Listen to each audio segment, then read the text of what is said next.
12e journée de mobilisation aujourd'hui, est-ce que celle-ci revêt un caractère particulier à la veille de la décision du Conseil constitutionnel? On est tous à l'attente de la décision du Conseil constitutionnel, donc oui, il y a un caractère particulier au sens où on saura fixer demain soir, mais surtout cette 12e journée, elle montre qu'il y a encore une profonde contestation de cette réforme des retraites et une volonté de l'exprimer, alors avec des chiffres qui sont pas les plus hauts des dernières mobilisations, mais qui sont quand même en 12e journée de mobilisation extrêmement élevée.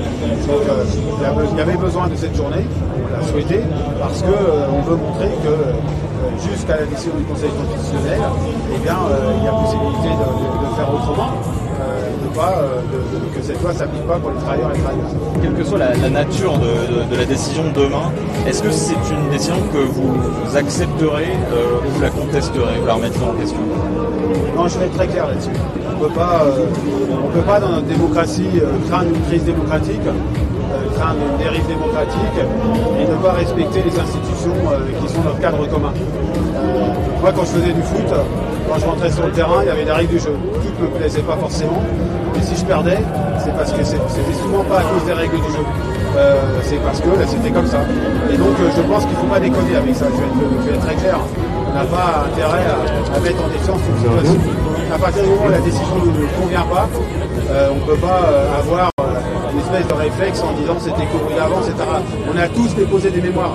On a tous essayé de faire en sorte que le Conseil constitutionnel prenne une bonne décision, une décision favorable à notre sens. Donc une fois qu'on a fait ça, c'est qu'on a reconnu que c'était lui qui était le recours, d'une certaine manière, le juge de paix sur la constitutionnalité de cette loi.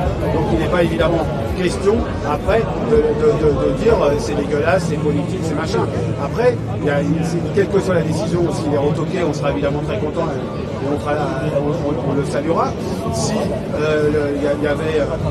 c'était écorné à partie le texte en enlevant notamment les dispositions les plus entre guillemets sociales, ça voudrait dire qu'il y a impossibilité de revenir devant le Parlement avec l'article 10 de la part du gouvernement et d'avoir une autre lecture qui permettrait de construire un compromis social. Ce serait quelque part cette fameuse pause que j'ai réclamée.